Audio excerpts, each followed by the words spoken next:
امام حسین کی شہادت کے بعد جب آل رسول کو قید کر کے امام حسین کے سر کو کاٹ کے نیزے پہ بلند کر کے شام کی طرف لے جایا گیا تو جہاں جہاں سے یزید کا قافلہ گزر رہا تھا لوگ پوچھ رہے تھے کہ یہ کس کا سر ہے اور یہ بیبیاں کون ہیں۔ جس کو بھی معلوم ہو کہ یہ رسول اللہ کا خاندان ہے تو ہر کوئی دل ہی دل میں ان ظالموں پہ لعنت کرتا رہا اور کوشش یہ تھی کہ یہ لعین ہمارے شہر نہ رکے۔ تو ویسے ہی چلتے چلتے جب یزید کا قافلہ شہر کرتان تک پہنچا تو وہ لوگ پہلے سے ہی باخبر ہو چکے تھے کہ فوج یزید نے اللہ کے رسول کے نواسے کو قتل کیا ہے، آل محمد کو قید کیا ہے، تو انہوں نے اپنے شہر کے دروازے بند کیے ہوئے تھے۔ قافلہ شہر کے باہر رک گیا اور درخت کے سائے میں یزید کے سپاہی سونے لگے۔ جب رات ہونے لگی تو راہب قریب آتا ہے اور دیکھے کہ ایک نورانی سر ہے جس پہ آسمان سے فرشتے آ کے سلام کر رہے ہیں اور وہ سر قرآن کی تلاوت کر رہا ہے۔ جیسے ہی واپس اپنے گھر جائے پوری رات سوچنے لگا کہ یہ کسی مقدس ہستی کا سر ہے۔ بس فوراً صبح آ کے سپاہیوں سے پوچھنے لگا کہ یہ کس ہستی کا سر ہے۔ فوج یزید نے کہا کہ یہ حسین ابن علی کا سر ہے۔ تو اس نے پوچھا کون حسین؟ اتنے میں شمر کہنے لگا حسین فاطمہ کا بیٹا، محمد کا نواسا۔ وہ چیخ کے زمین پہ بیٹھ گیا اور کہنے لگا کتنے بدبخت ہو، اپنے رسول کے نواسے کو ہی قتل کر دیا، اور یہ عورتیں کون ہیں؟ شمر کہنے لگا یہ رسول اللہ کی نواسیاں ہیں، بیٹیاں ہیں۔ وہ رو رو کے کہنے لگا اے شمر مجھے اس مقدس سر کو ایک رات کے لیے دے دو۔ شمر کہنے لگا یہ قافلہ شام جا کے رکے گا کیونکہ ہمیں یزید سے بہت بڑا انعام ملنا ہے۔ راہب نے کہا میرے پاس 10,000 درہم ہے، اگر ایک رات کے لیے سر دے دو تو وہ میں تمہیں دے دوں گا۔ سب آپس میں صلاح مشورہ کرنے کے بعد اس بات تک آ پہنچے کہ ایک رات اور رکتے ہیں۔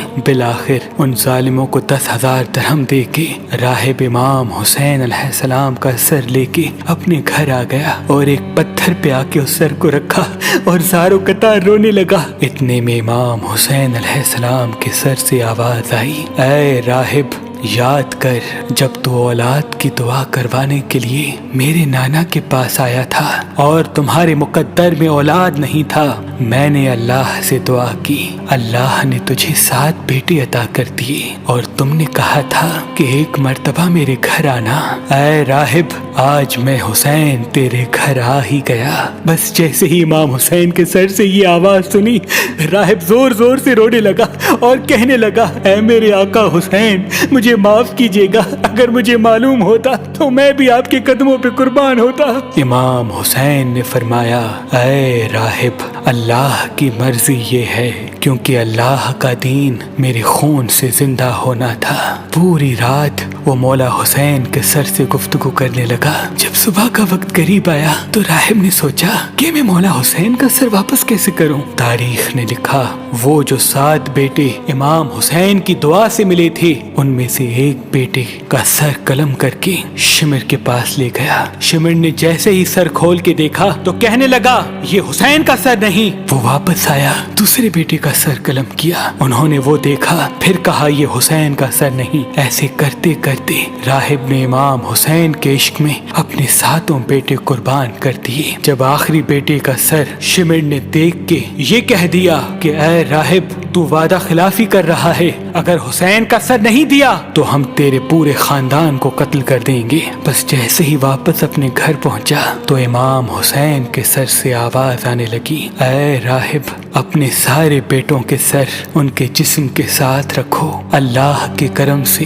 تمہارے سارے بیٹے زندہ ہو جائیں گے، اور میرے سر کو اٹھاؤ فوج یزید کے حوالے کر دو، کیونکہ یہ اللہ کی مرضی ہے، ہمیں شام تک پہنچنا ہے اور ہر گلی ایک ایک بازار سے گزر کے قرآن کی تلاوت سنانی ہے، میری بہن زینب کو خطبے دینے ہیں اور ایک ایک بازار سے گزرتے ہوئے اسلام کی تبلیغ کرنی ہے۔ تو بس راہب نے اپنے تمام بیٹوں کے سر ان کے جسم پر رکھے اور اللہ کے کرم سے وہ سارے کے سارے بیٹے زندہ ہو گئے۔ پھر روتا ہوا امام حسین کے سر مبارک کو فوج یزید کے حوالے کرتا ہے اور کہتا ہے کہ کتنے بدبخت ہو تم کہ اپنے رسول کے نواسے کو قتل کرتے ہو، ان کی بیٹیوں کو قید کرتے ہو، ان پہ ظلم کرتے ہو، تمہارا یہ ظلم قیامت تک تمہارے لیے لعنت بن جائے گا۔ آج بھی اس پتھر سے خون نکلتا ہے جس پتھر پہ امام حسین علیہ السلام کے سر مبارک کو رکھا گیا،